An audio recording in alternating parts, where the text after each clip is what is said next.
ये पहला चैप्टर है हमारा, भोजन यह कहां से आता है। तो चलिए, भारत के विभिन्न प्रदेशों में खाए जाने वाले भोजन में बहुत अधिक विविधता होती है। ये विविधता क्या है, यानी हर एक एरिया में, हर एक जिले में, हर एक राज्य में अपना अपना स्पेशल टाइप के फूड है ना। तो यही है विविधता कि कहीं पे कुछ खाया जाता है, कहीं पे कुछ। हमारे ही समाज में देखिए, कोई शाकाहारी है तो कोई मांसाहारी और कोई सर्वाहारी है ना। देखिए, हमारे भोजन के मुख्य स्रोत पौधे और जंतु है। ध्यान देना है, पौधे और जंतु है, और कुछ भी नहीं लिखा हुआ है बुक में, आपको याद रखना है, पौधे और जंतु।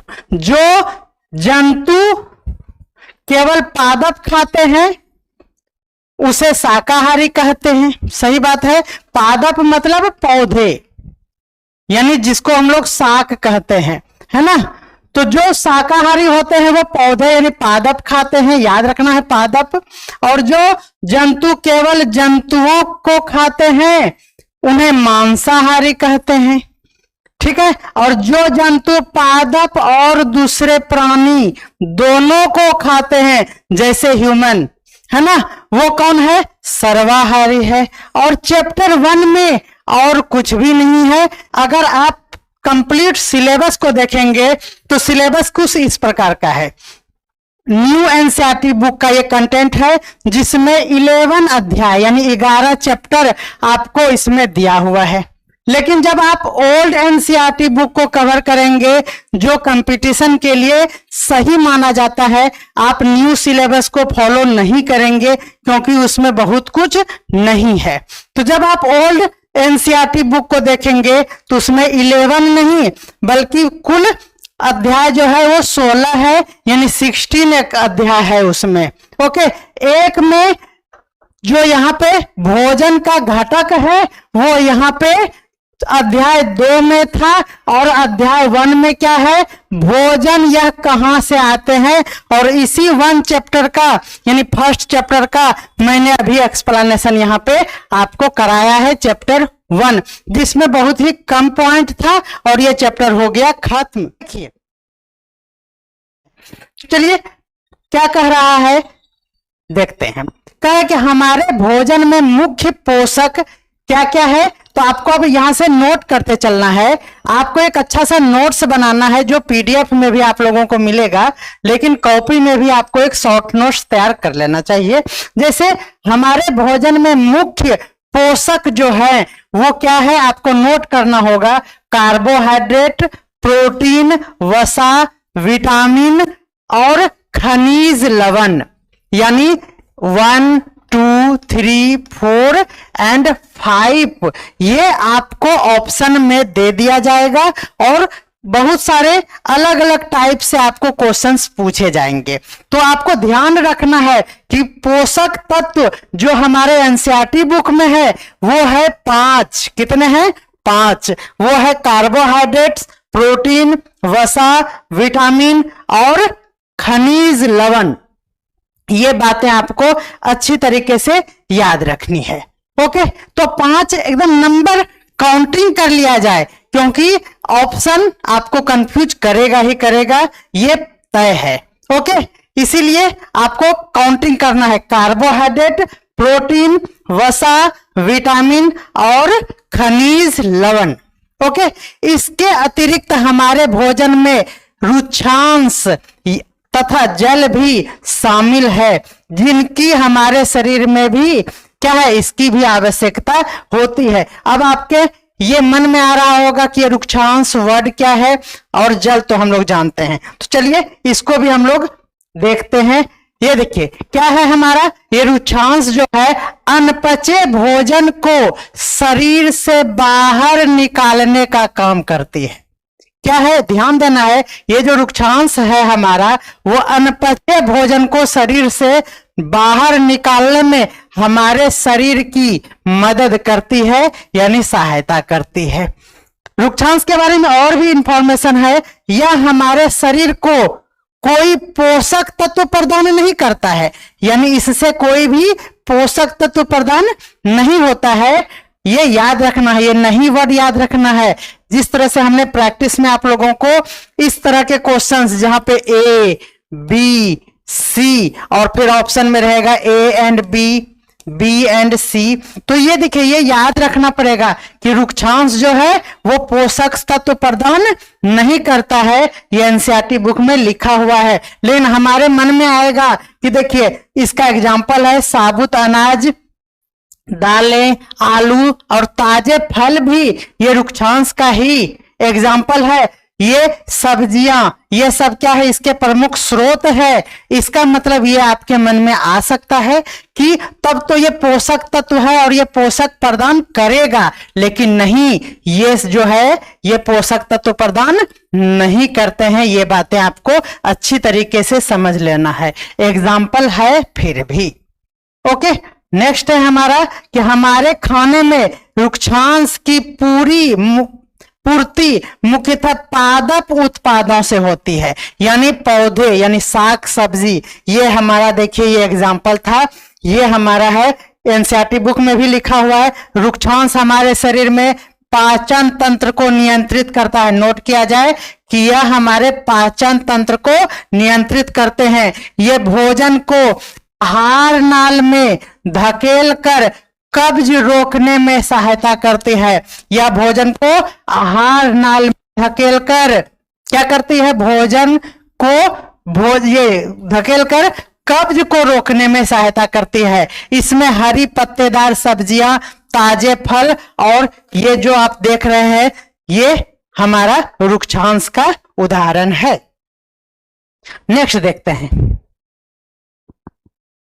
अब कह रहा है कि सभी खाद्य पदार्थ में, कौन सभी खाद्य पदार्थ है, ये सभी जैसे कार्बोहाइड्रेट, प्रोटीन, वसा, विटामिन और खनिज लवण, ये पोषक तत्व उपलब्ध है। यानी ये जो सभी पाए जाते हैं हमारे यहाँ जो भी खाद्य पदार्थ है सब में कुछ न कुछ मात्रा में कार्बोहाइड्रेट्स, प्रोटीन, वसा, विटामिन और खनिज लवण पाए जाते हैं।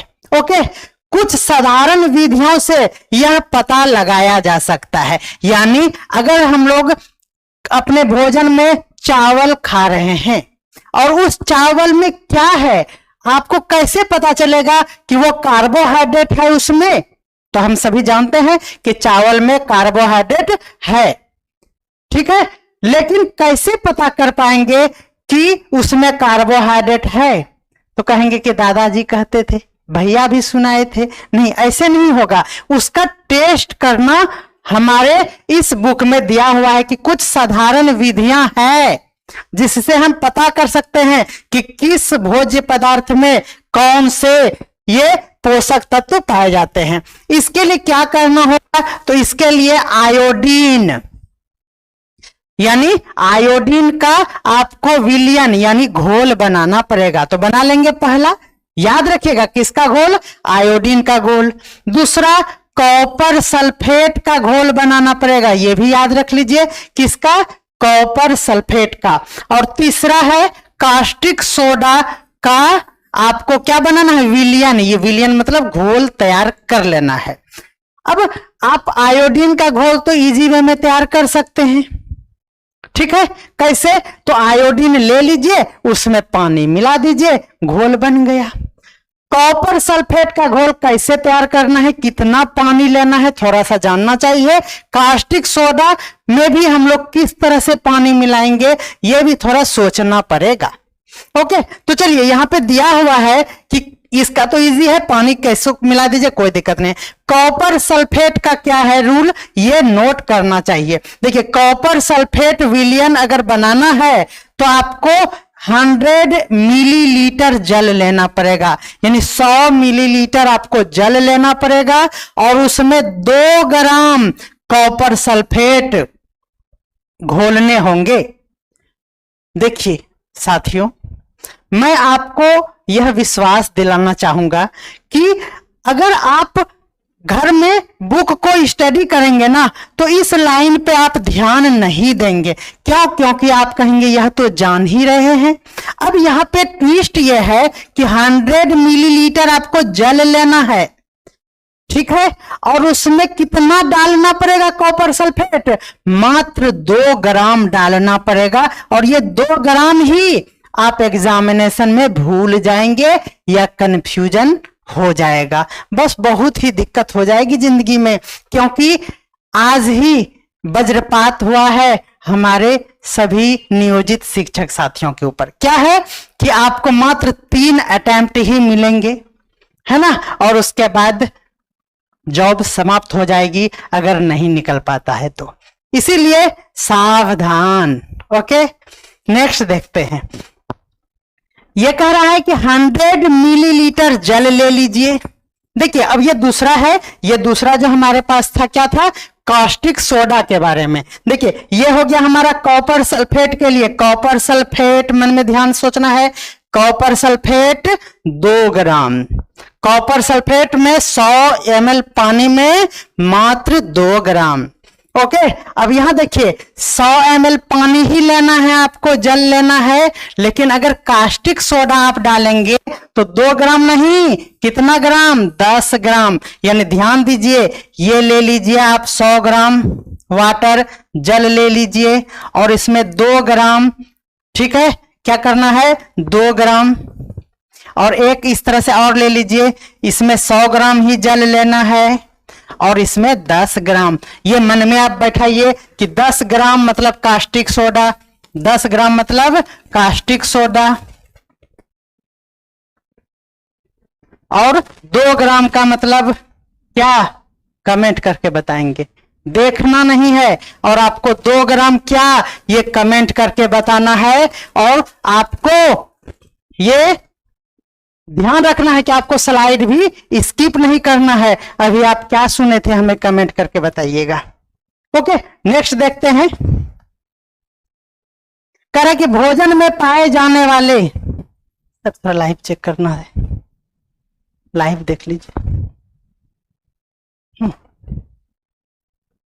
भोजन में पाए जाने वाले मुख्य कार्बोहाइड्रेट्स। अब ध्यान दीजिए, अब हम लोग ये जो हमारे पास ये जो कार्बोहाइड्रेट्स है, प्रोटीन है, वसा है और खनिज लवण है, इसके बारे में एक एक करके कंप्लीट स्टडी करेंगे। यही है आज का नोट्स। देखिए भोजन में पाए जाने वाले कार्बोहाइड्रेट्स, ठीक है, कार्बोहाइड्रेट्स में मंड याद रखना है और शर्करा।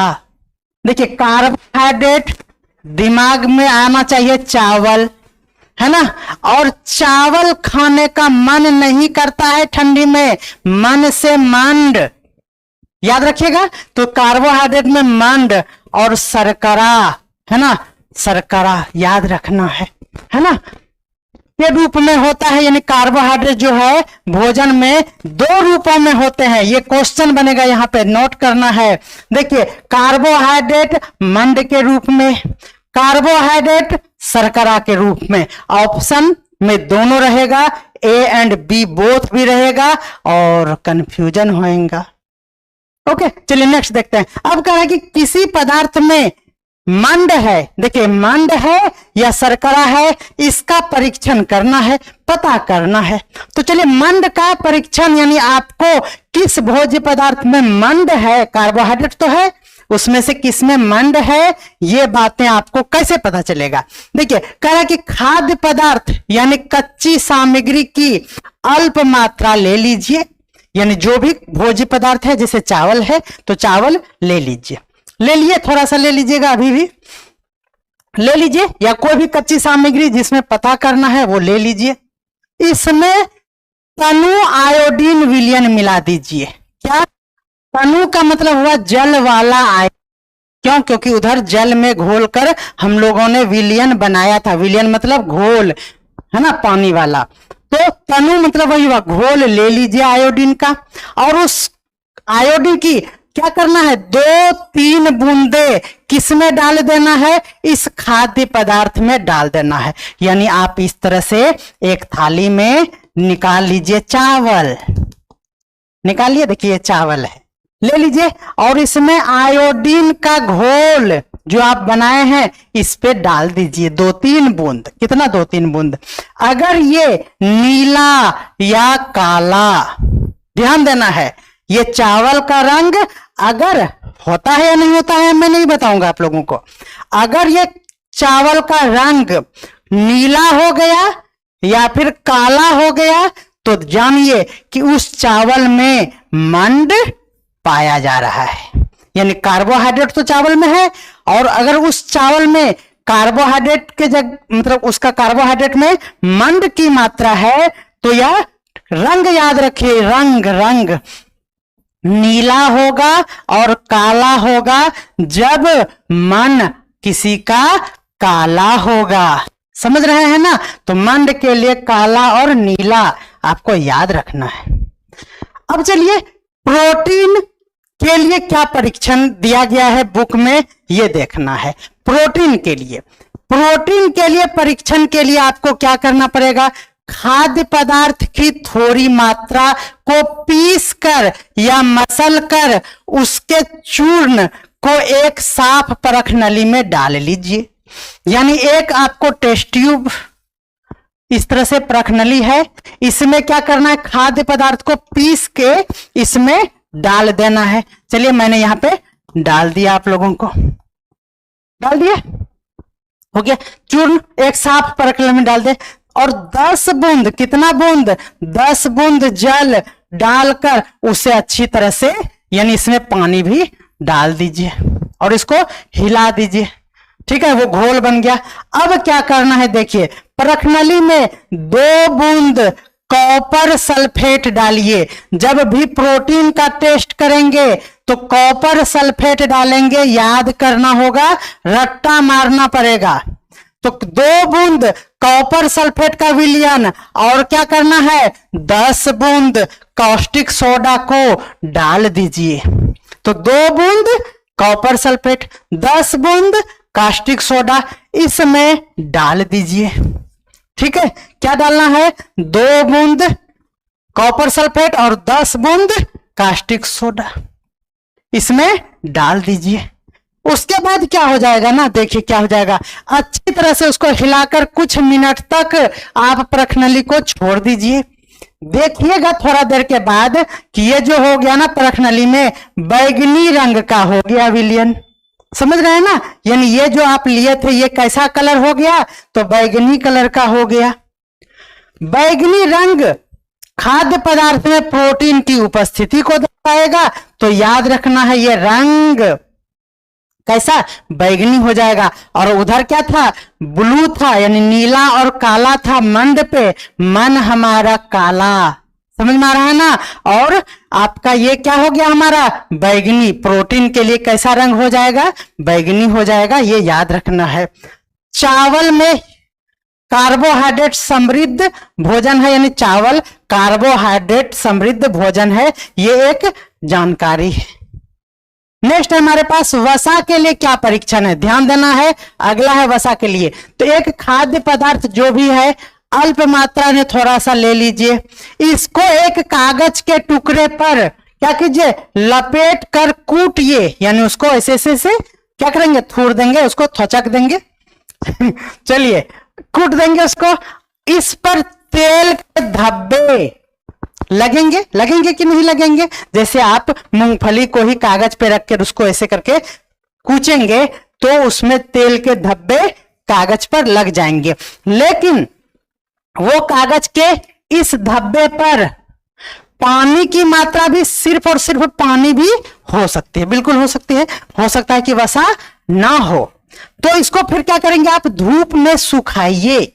क्या कीजिए? धूप में सुखाइए। धूप में सूखने के बाद भी अगर ये धब्बा रह जाता है तब साबित हुआ कि इस पदार्थ में वसा है, और वसा का परीक्षण इसी तरह से किया जाएगा। ओके, चलिए नेक्स्ट देखते हैं। कहा कि विटामिन तथा खनिज लवण जैसे अन्य पोषक भी हमारे विभिन्न खाद्य पदार्थों में उपस्थित होते हैं। अब देखिए, ये विटामिन ये खनिज लवण तो आ गया था, ये विटामिन भी है जो हमारे भोजन में पाए जाते हैं। देखिए कार्बोहाइड्रेट मुख्य रूप से हमारे शरीर में, अब याद रखना है, कार्बोहाइड्रेट जो है हमारे शरीर में ऊर्जा प्रदान करती है, ध्यान देना है। वसा भी हमारे शरीर में ऊर्जा प्रदान करती है, यानी ऊर्जा प्रदान करने के लिए कार्बोहाइड्रेट और वसा की आवश्यकता होती है। ध्यान रखना है दो बातें, वसा भी और कार्बोहाइड्रेट भी। अब लिखा हुआ है कि कार्बोहाइड्रेट की तुलना में वसा की समान मात्रा में अधिक ऊर्जा प्राप्त होती है, यानी कार्बोहाइड्रेट कम और वसा में ज्यादा ऊर्जा मिलती है। ओके, वसा और कार्बोहाइड्रेट युक्त भोजन में को ऊर्जा देने वाला भोजन कहते हैं। किसको बोलते हैं? ऊर्जा देने वाला भोजन किसको कहा जाता है? तो याद रखिए, वसा और कार्बोहाइड्रेट को ऊर्जा देने वाला भोजन भी कहते हैं। नेक्स्ट है हमारे पास प्रोटीन की आवश्यकता। प्रोटीन के बारे में अब आ गया है ना, प्रोटीन की आवश्यकता नोट किया जाए। अगला है प्रोटीन। प्रोटीन की आवश्यकता हमारे शरीर में वृद्धि, है ना, और स्वास्थ्य को ठीक रखने में, यानी स्वास्थ्य के लिए, अच्छे स्वास्थ्य के लिए प्रोटीन की जरूरत होती है। और वृद्धि के लिए कौन उत्तरदायी है? तो प्रोटीन। अभी जस्ट मैं पूछूंगा कि ऊर्जा के लिए क्या उत्तरदायी है? तो कार्बोहाइड्रेट और वसा। उसी तरह से वृद्धि के लिए और हमारे स्वास्थ्य के लिए क्या जरूरी है? तो प्रोटीन। जब कभी बीमार पड़ जाते हैं तो हम लोग प्रोटीन एक्स्ट्रा लेते हैं ना, प्रोटीन का प्रोविट पीते हैं वो। चलिए, प्रोटीन युक्त भोजन को प्रायः शरीर वर्धक भोजन, तो आपसे क्वेश्चन पूछा जाएगा कि निम्न में से शरीर वर्धक भोजन कौन सा है? तो आपका होगा क्या आंसर? प्रोटीन युक्त भोजन। देखिए कहा कि विटामिन जो है, अगला है हमारा विटामिन। विटामिन रोगों से हमारे शरीर की रक्षा करता है। तो शरीर की रक्षा करने के लिए कौन उत्तरदायी है? विटामिन। वृद्धि के लिए कौन उत्तरदायी है? प्रोटीन। वसा के लिए, ऊर्जा के लिए कौन उत्तरदायी है? कार्बोहाइड्रेट और वसा। दो बातें याद रखनी है। चलिए, कहा कि विटामिन हमारी आंख, अस्थियां, दांत और मसूड़ों को क्या रखती है? स्वस्थ रखती है। कौन रखती है? कंफ्यूजन नहीं होना चाहिए, विटामिन रखती है। कौन रखती है? आंख, अस्थियां, दांत और मसूड़ों को कौन स्वस्थ रखता है? विटामिन, ना कि प्रोटीन। प्रोटीन नहीं, विटामिन। ओके, चलिए नेक्स्ट देखते हैं। अब हमारे पास विटामिन क्या है? ए है, बी है, सी है, डी है और ई, यानी A B C D E, यानी 5 तक आ जाएंगे। और एक है के, यानी 6 विटामिन टोटल है। विटामिनों के एक समूह को विटामिन बी कॉम्प्लेक्स कहते हैं। ये जो विटामिन बी है ना, इसका पार्ट है एक और विटामिन 1, 2, B1, B2, है ना, इस तरह से उसको हम लोग पूरा क्या कहते हैं? B complex. अगले क्लास के नोट्स में इसको कंप्लीट स्टडी करेंगे, इसीलिए मैं यहाँ चर्चा नहीं करना चाह रहा हूं, क्योंकि ये हमारे 6 लेवल का है। फिर यहाँ ही चर्चा कर दिया जाएगा तो फिर 7 क्लास और 8 क्लास के नोट्स में फिर क्या बचेगा। इसीलिए मैं सिर्फ पॉइंट बाय पॉइंट आपको डिस्कस करा रहा हूं, एक्स्ट्रा अपनी ज्ञान आपके सामने बखान नहीं कर पा रहा हूं। ओके, चलिए, विटामिनों का एक समूह क्या है? आपने जाना कि विटामिन बी कॉम्प्लेक्स, याद रखना है, आपको याद भी होगा। हमारे शरीर को सभी प्रकार के विटामिनों की अल्प मात्रा में आवश्यकता होती है। बिल्कुल सही बात है। चलिए, अब याद रखना है एकदम मस्त से कि विटामिन ए हमारे त्वचा और आंखों के लिए है, यानी त्वचा और आंखों को स्वस्थ रखने के लिए विटामिन ए की आवश्यकता होगी। आप आंख जान रहे होंगे, लेकिन ये त्वचा आप भूल गए होंगे या कंफ्यूजन रहा होगा, या कंफर्म आप यहां से कर लीजिए। ओके, नेक्स्ट है हमारे पास विटामिन सी। बहुत से रोगों से लड़ने के लिए, रोगों से लड़ने के लिए याद रखिए सी। ओके, विटामिन डी तो आप जानते हैं अस्थियां और दांत, दांत में भी अस्थि है, के लिए कैल्शियम का उपयोग करने के लिए हमारे शरीर में सहायता करती है।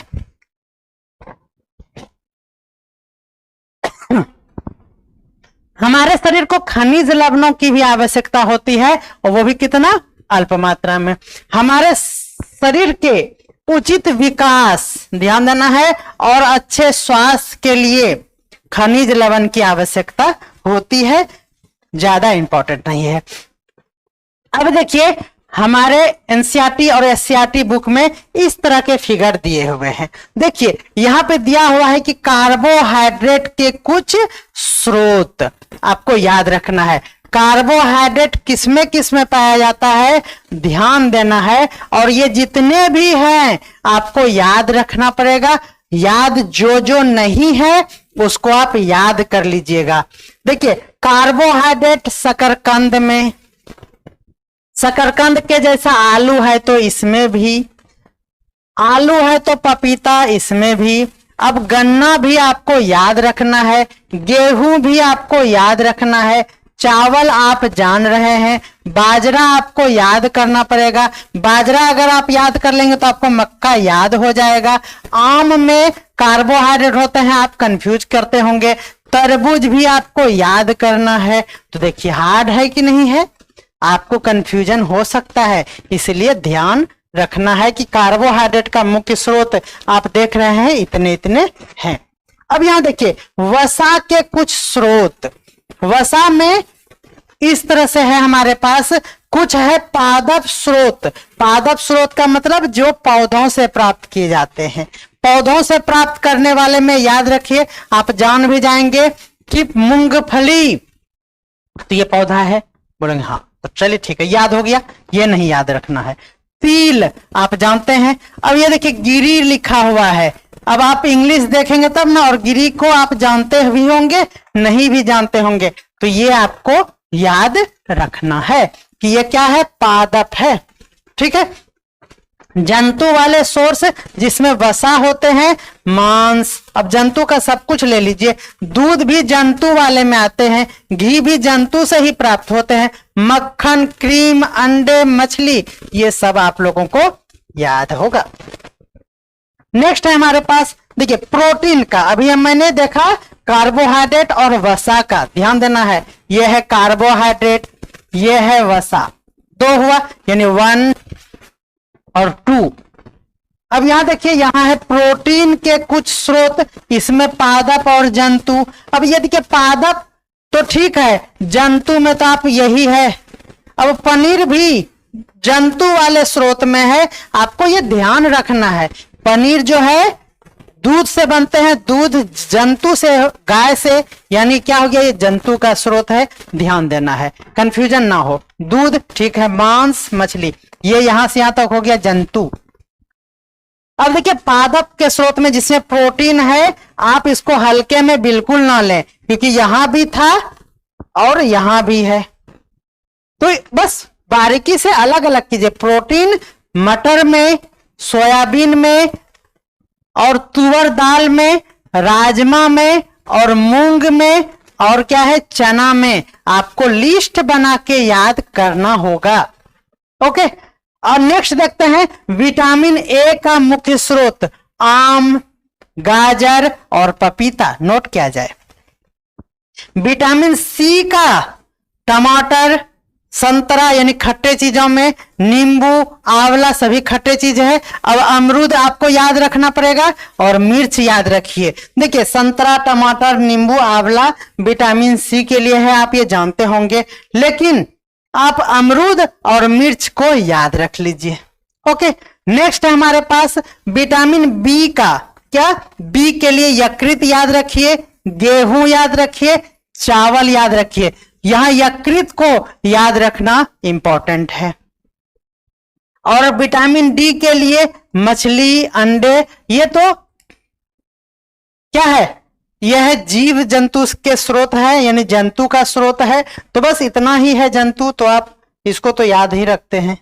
चलिए, कह रहा है कि कोई भी पोषक तत्व ना तो आवश्यकता से ज्यादा लेना चाहिए, अधिक लेना चाहिए, और ना ही कम। बिल्कुल सही है। हमारे आहार में पर्याप्त मात्रा में रुक्षांश और जल भी होना चाहिए। बिल्कुल, पहले भी डिस्कस कर लिए हैं। अगर ये दोनों है किसी भी खाद्य पदार्थ में तो उस आहार को संतुलित आहार कहेंगे। हमारे आहार में पर्याप्त मात्रा में रुक्षांश और जल भी होना चाहिए। इस प्रकार के आहार जिसमें रुक्षांश और जल होते हैं उसी को संतुलित आहार कहते हैं। ये नोट किया जाए, है ना। आपके मन में होगा कि प्रोटीन, कार्बोहाइड्रेट, वसा, विटामिन सब होगा तब संतुलित आहार है, लेकिन बुक में ये लाइन है तो आपको इंटर लेवल का नहीं पूछा जाएगा, आपको 6 लेवल का पूछा जाएगा, जहां 2 ही ऑप्शन है, रुक्षांश और जल, इसीलिए ध्यान देना होगा। छिलका उतारकर यदि सब्जियां और फलों को धोया जाता है तो संभव है कि उसके कुछ विटामिन नष्ट हो जाएंगे, और हम लोग अक्सर क्या करते हैं कि सब्जी को काट के धोते हैं। बहुत गलत बात। तो मैं हाथ जोड़कर निवेदन करूंगा कि आप ये बताएं कि क्या करना है। किसी भी कीमत में सब्जी को पहले धोया जाए फिर काटा जाए। एक्सेप्शन एग्जिस्ट करता है, हमारे घर में यही नियम है कि पहले धोया जाएगा फिर काटा जाएगा। पकाने में बहुत बार क्वेश्चन पूछा गया है कि पकाने में, इधर बीपीएससी में भी पूछा गया था, पकाने में यानी खाना जब पकाते हैं तो कौन से विटामिन नष्ट हो जाते हैं? सी, याद रखना है, आसानी से गर्मी में नष्ट हो जाते हैं। वे रोग जो लंबी अवधि तक पोषकों के अभाव के कारण होते हैं उसे अभावजन्य रोग कहते हैं। किसके? पोषक तत्व के अभाव में जो रोग होते हैं उसे अभावजन्य रोग कहा जाता है। नेक्स्ट है प्रोटीन तथा कार्बोहाइड्रेट। क्या क्या? प्रोटीन तथा कार्बोहाइड्रेट दोनों ही किसी व्यक्ति, ये के है, के आहार से एक लंबे समय तक अगर अनुपस्थित रहे तो उसकी वृद्धि पूरी तरह से अवरुद्ध यानी रुक जाती है। क्या? वृद्धि रुक जाएगी। कब? जब उसके भोज्य पदार्थ में प्रोटीन और कार्बोहाइड्रेट की कमी होगी। ऐसा व्यक्ति बहुत ही दुबला पतला हो जाएगा, वह इतना दुर्बल हो जाएगा कि चलने में भी असमर्थ होगा। अब यहां देखिए, हमारे बुक में ये टेबल भी दिया हुआ था। देखिए, विटामिन ए की कमी से क्या होता है? क्षीणता, दृष्टिहीनता। यहाँ पे कमजोर दृष्टि, अंधेरे रात में कम दिखना, कभी कभी पूरी तरह से आपको दिखाई देना बंद हो जाएगा, इसलिए विटामिन डी आप अच्छे से लेंगे। Vitamin B1 beriberi, vitamin B beriberi, है ना, याद रखना। B1 confusion. दुर्बल पेशियां और काम करने में ऊर्जा की कमी, हरासमेंट लगेगा। विटामिन सी, सी से 100 से स्कर्वी, याद रख लीजिएगा। मसूरों से खून निकलना, घाव भरने में अधिक समय लगना, याद रखना है। विटामिन डी से यह हड्डी से संबंधित रोग है, रिकेट्स। अस्थियों का मुलायम होकर मुड़ जाना, याद रखेंगे। अब यह है हमारा खनिज, यह है हमारा खनिज। कैल्शियम, आयोडीन और लौह, ये क्या है? खनिज है। और इधर विटामिन था। कैल्शियम की कमी से अस्थियां और दांत क्षय होगा। कमजोर अस्थियां और दांत आपके झड़ने लगेंगे, खराब होते जाएंगे। आयोडीन की कमी से घेंका यानी ग्वाइटर रोग होते हैं। गर्दन की ग्रंथि का फूल जाना और बच्चों में मानसिक विकलांगता का कारण क्या है? आयोडीन। ये क्वेश्चन बनेगा। लौह, अवरक्तता। लौह की कमी से अवरक्तता होती है, जिसमें क्या होगा? कमजोरी फील होगा। और आज का लास्ट स्लाइड है चैप्टर 1 क्लास 6 के विज्ञान का। कह रहा है, बस ये छोटा सा इंफॉर्मेशन है, FSSAI। ये कोई भी भोज्य पदार्थ जो होते हैं उस पे ये मार्का लगा हुआ रहता है। मानकों के अनुसार खाद्य पदार्थों का ये लोगो है और ये उस पे लगा हुआ रहता है, मार्का है। खाद्य पदार्थों के बारे में, उसकी गुणवत्ता, हर चीज के बारे में, उसमें न्यूट्रिएंट्स कितना है, पोषक तत्व कितने हैं, इसकी प्रामाणिकता को साबित करने के लिए ये मानक है। ओके, तो मेरे प्यारे साथियों, हम लोग निरंतर आगे बढ़ते जा रहे हैं, आपका भरपूर प्यार मिल रहा है, आप हमारे चैनल को सब्सक्राइब कर रहे हैं और हमें सपोर्ट भी कर रहे हैं।